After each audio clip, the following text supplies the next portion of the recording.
Welcome back to channel. நீங்களாம் நல்லா இருக்கீங்களா? இங்கே நான் நல்லா இருக்கேன். ஒரு வாரமாக நான் வீடியோ போடலை. எனக்கு கொஞ்சம் உடம்பு சரியாமல் ஆயிடுச்சு, அதனால் போடலை. ஸோ இன்னைக்கு நம்ம வந்து ஒரு சமைக்க போகிறேன். வாங்க என்னோட சேர்ந்து சமைக்கலாம். ஓகே, இன்னைக்கு வந்து நம்ம சமைக்க போகிற டிஷ் வந்து என்னன்னா நண்டு பிரட்டல்.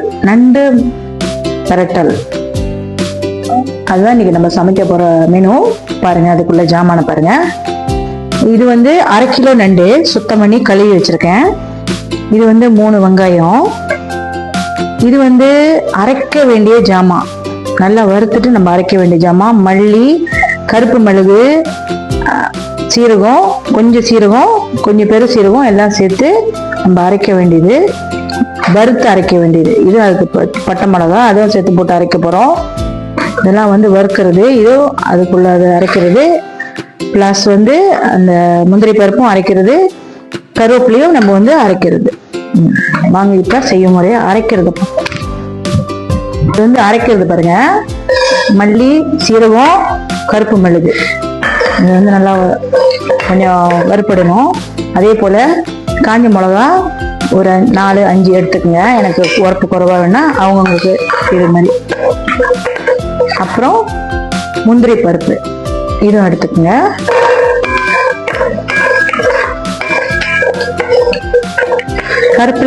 கருப்புல 2 கொத்து இதையும் போட்டுக்குங்க.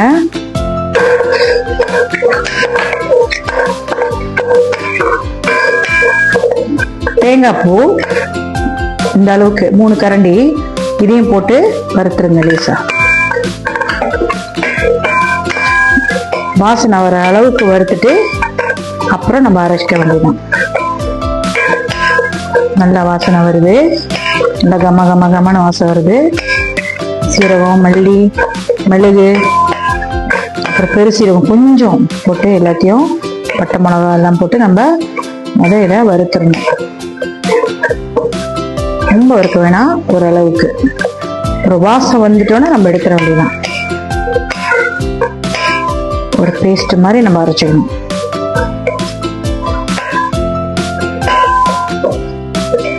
பாருங்க, நல்லா வாசனை வந்துருச்சு. இதுக்கு மேல வறுக்க கூடாது, இது போதும். இந்த அளவு வறுத்தது நம்ம பிளெண்டர்ல போட்டு நல்லா அரைக்கணும்.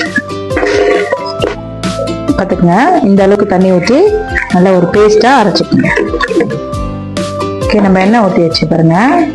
எண்ணெய் கொஞ்சம் கூட தான் ஊற்றணும் இந்த மசாலாவுக்கு. அப்போதான் அந்த எண்ணெயிலே கொஞ்சம் நல்லா அந்த மசாலாலாம் வேகணும். அதனால கொஞ்சம் கூட. சட்டி எண்ணெய் நல்லா காஞ்சிருச்சு. இப்போ நம்ம வந்து வெங்காயம் போடணும். வெங்காயம், கருவேப்பிலை,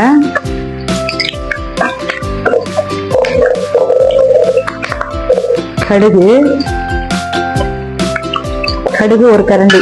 எல்லாமே நீங்க உங்களுக்கு என்ன எவ்வளவு தேவை இருக்கோ அவ்வளவுக்கு நீங்க காய்ச்சிக்கங்க.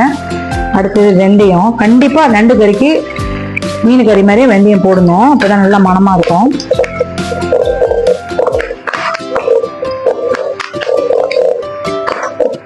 நல்லா வதங்கி வரணும் இருக்குன்னா நல்லா வதக்கும். இப்ப பாருங்க, மீன் மிளகாத்தூள், பாபாஸ் மீன் மிளகாத்தூள் 3 கரண்டி போடணும். இது வந்து வெறும் தூள், பாபாஸோட தான், காஷ்மீர் மிளகான்னு சொல்லுவாங்க. இது ஒரு கரண்டி போடணும்.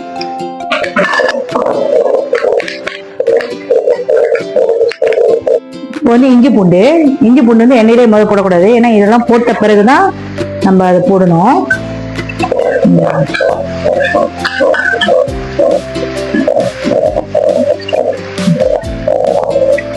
எண்ணெய் வர அளவுக்கு அது நல்லா வெந்துருச்சு பாருங்க. அதெல்லாம் வெந்துகிட்டு வருது, அங்கெல்லாம் தாளிச்சாச்சு நல்லா.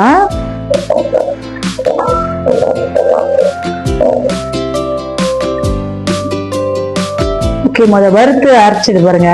நல்லா வறுத்து நம்ம அரைச்சோமே, அந்த பேஸ்ட் வந்து நல்லா அழகான ஒரு பேஸ்டா வந்துருச்சு. இப்ப நம்ம இதுல வந்து ஒண்ணு சேர்ந்து கிண்டி கலக்க போறோம்.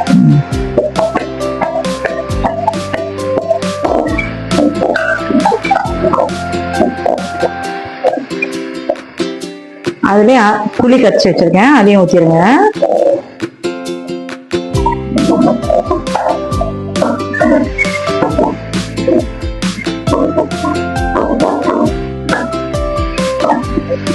ஓகே பாருங்க, இப்போ நான் அந்த அரைச்சி வச்சது இந்த மிளகா தூள் அந்த பேஸ்ட் எல்லாம் ஒன்றா ஆயிடுச்சு பாருங்க. எல்லாம் அப்படியே நல்லா வெந்து எண்ணெய் வர அளவுக்கு இருக்கு.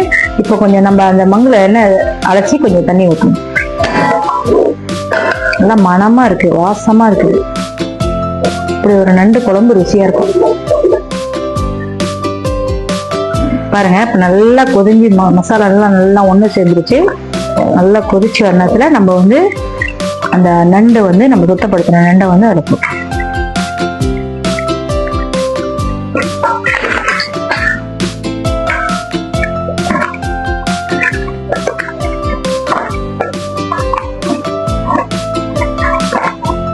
வந்து ஏற்கனவே கொஞ்சம் கடல் உள்ளது, அதனால வந்து உப்பு இருக்கும் கொஞ்சம். நம்ம உப்பு கரெக்டா பாரமா தான் போடணும்.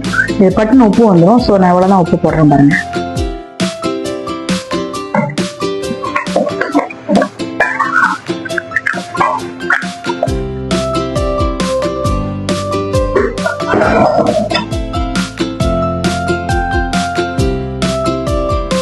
பாருங்க, நல்லா பெரட்டல் மாதிரி கரெக்டா அந்த அரைச்ச பேஸ்ட்டுக்கு போட்ட மிளகாத்தூள் சரியான வாசமா இருக்கு.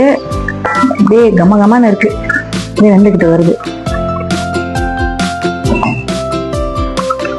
கொஞ்ச நேரம் இதை மூடி வைங்க.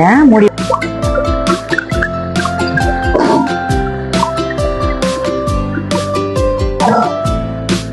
பாருங்க, நண்டு பெரட்டல் வந்து அவ்வளவு அருமையா இருக்கு. இந்த ஸ்டேஜ்ல நம்ம என்ன செய்ய போறோம்னா, என்னன்னா நண்டோட முட்டை இருக்கு. ஸோ நண்டோட முட்டையில வந்து அதெல்லாம் நான் எடுத்து சுத்தம் பண்ணி வச்சேன். வாங்கின நண்டெல்லாம் பொட்டை நண்டு. ஸோ அதை சுத்தம் பண்ணி எடுத்து வச்சிருக்கேன். ஸோ இதில் வந்து ஒரு முட்டையை ஒன்று நல்லா இது பண்ணி அந்த முட்டையோட சேர்த்து அந்த நண்டுல நல்லா அடிச்சுட்டு பாருங்க, இந்த நண்டு குழம்புல அதை ஊற்றணும். பெரட்டல்ல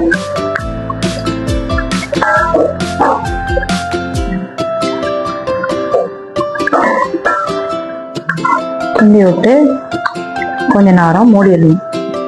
நண்டு அதை முட்டையெல்லாம் ஊற்றி நான் பிறகு கொஞ்ச நேரம் மூடி வச்சிட்டேன். இங்க பாருங்க எவ்வளவு ருசியா அப்படியே எண்ணெயெல்லாம் வந்துருச்சு, நல்லா வெந்துருச்சு, நல்லா குழம்பு வந்துருச்சு.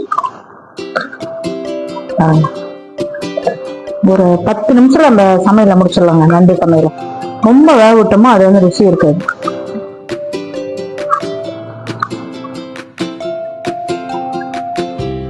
ரொம்ப அருமையா ருசியா வறுத்து செஞ்சது ரொம்ப அருமையா இருக்கு பாருங்க. சாப்பிட்டாலும் அப்படிதான் இருக்குது. செட்டி நாட்டுன்னு சொல்லுவாங்க, செட்டி நாட்டு குழம்பு, வறுத்த குழம்புன்னு சொல்லுவாங்க.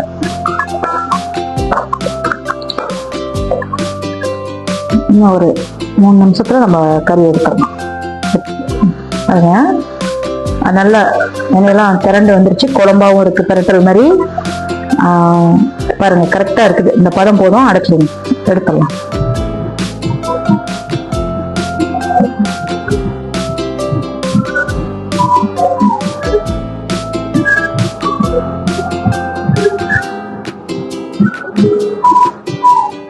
இப்ப பாருங்க, சமைச்சு முடிச்சாச்சு.